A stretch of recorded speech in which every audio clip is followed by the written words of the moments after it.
Halo semuanya, kembali lagi dengan aku Fabio. Di sini aku mau menjelaskan bagaimana caranya kita menginstal sebuah virtual machine. VirtualBox adalah sebuah software open source untuk menjalankan beberapa sistem operasi secara bersamaan dalam satu komputer melalui virtual machine. Nah, di sini nih kita membutuhkan komputer dengan minimal RAM 4 GB dan ruang penyimpanan kosong sebesar 50 GB untuk menjalankan VirtualBox tersebut.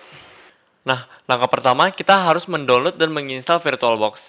VMware Workstation Player dan Oracle VirtualBox adalah dua program yang dapat digunakan untuk mensupport image file. Nah, pada lab kali ini kita akan menggunakan VirtualBox. Cara mendownload VirtualBox adalah kita harus masuk ke website resmi dari VirtualBox yaitu virtualbox.org. Nah, pada website resmi dari VirtualBox, kita dapat menekan tombol download untuk mendownload VirtualBox tersebut. Nah, di sini terdapat beberapa versi untuk platform yang berbeda-beda. Contohnya adalah Windows, macOS, Linux, dan Solaris.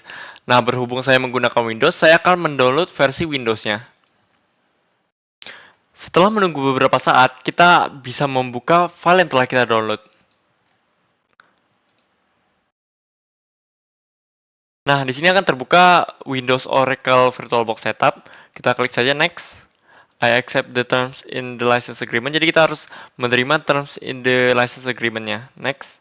Nah, di sini lokasi penyimpanan untuk VirtualBox-nya ada di disk C, sedangkan saya ingin menggunakan disk D.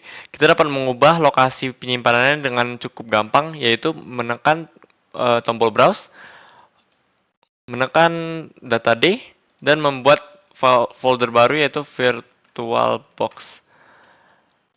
Nah, di sini kita sudah berhasil mengubah lokasi penyimpanan VirtualBox-nya ke disk D. Yes, klik yes, next, install. Nah, kita harus menunggu beberapa saat untuk penginstalannya. Dan yang terakhir adalah klik finish. Setelah kita menginstal VirtualBox, kita dapat segera membukanya. Nah, ini adalah Oracle VirtualBox Manager yang sudah ada di taskbar. Nah, langkah yang kedua, kita mendownload the virtual machine image file. Image file dibuat sesuai dengan formatnya, yaitu Open Virtualization Format. Nah, kita dapat mendownload CSI Lab VM dan Security Workstation of OVA files di link berikut.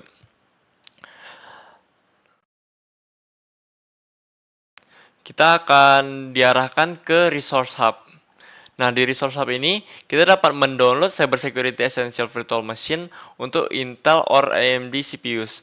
Nah, Cybersecurity Essential Virtual Machine ini sudah mencakup CSI Lab VM, Security Workstation, CyberOps VM, dan Cisco CyberOps Workstation VM.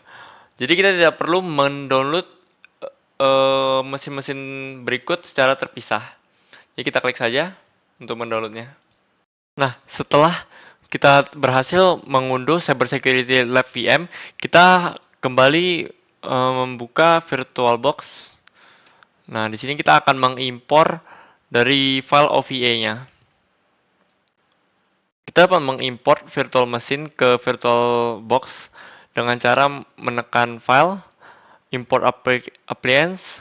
Nah, kita pilih file yang telah kita download tadi. Itu Cybersecurity Lab VM ini. Next. Nah, ini kita harus menggantinya ke generate new MAC address for all network adapters. Finish. Di sini kita harus menunggu ya untuk import appliance-nya. Setelah beberapa saat, akhirnya kita dapat membuka Cybersecurity Lab VM Workstation dengan cara menekan tombol Start. Nah, di sini kita seharusnya disuruh untuk login dan memasukkan username Cisco dan password. Tapi kebetulan saya tidak disuruh untuk memasukkan Cybersecurity Lab VM. Nah, ini adalah tampilan utama dari Cybersecurity Lab VM Workstation. Terdapat beberapa aplikasi yaitu Cisco Home, Wireshark, Jcryptool, Terminal, Firefox Web Browser, Keyboard, dan DPI Scaling. Masing-masing dari aplikasi berikut memiliki fungsinya tersendiri. Seperti contohnya Cisco Home berfungsi untuk seperti File Explorer pada Windows, JCrypt Tool adalah alat kriptografi dan cryptanalysis tool, Terminal adalah command line access, Firefox web browser adalah internet browser, keyboard adalah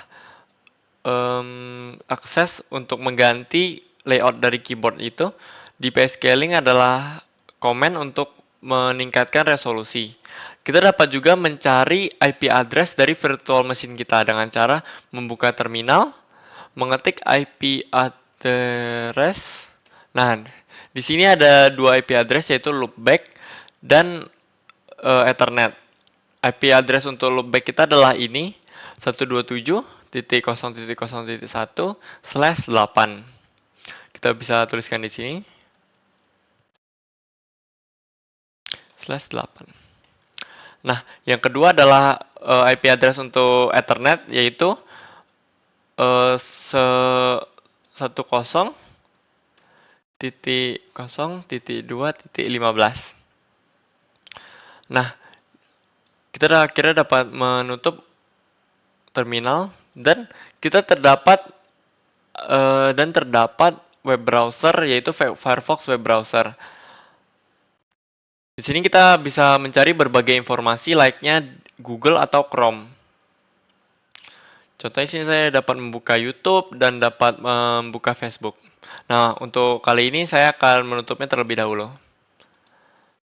Yes. Saya dapat membukanya.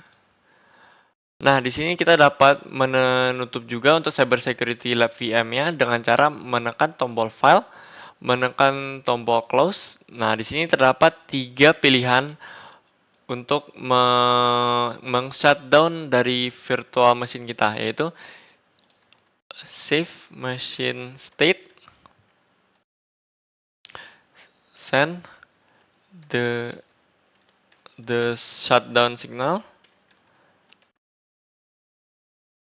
dan power off the machine.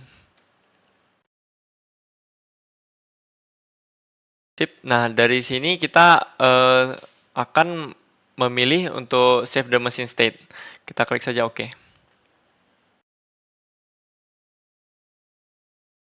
Nah, selanjutnya seperti tadi kita mengimport dari Cyber Security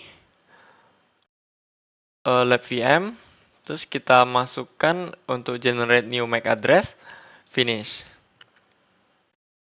Kita tunggu beberapa saat untuk import. Setelah diimport, kita dapat menggunakan kembali Cyber Security Lab VM Workstation dengan cara menekan tombol Start.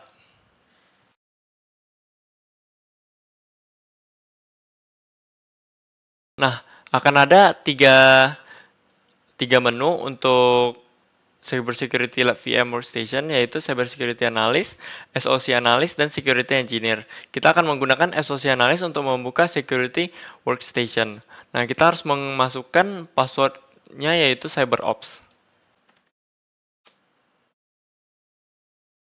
Nah, di sini adalah Security Workstation. Nah, Security Workstation ini adalah virtual machine yang berbasis Arch Linux distribution. Jadi kita bisa menjalankan berbagai macam service dengan resource yang minimum. Nah, kita juga dapat meng-shutdown Security Workstation dengan cara yang sama, yaitu menekan File, Close, dan Save the Machine State untuk menjaga keadaan mesin pada saat ini. Terdapat beberapa keuntungan dan kerugian dalam menggunakan virtual machine. Nah, dengan virtual machine kita dapat menguji aplikasi atau sistem operasi baru tanpa memengaruhi main host kita. Kita juga dapat menyimpan status mesin pada saat kita tutup. Namun, kerugiannya adalah kita saat kita menggunakan virtual machine, kita juga akan menggunakan RAM dan hardware lainnya dari host. Segitu saja dari video praktikum saya. Terima kasih sudah menyaksikan.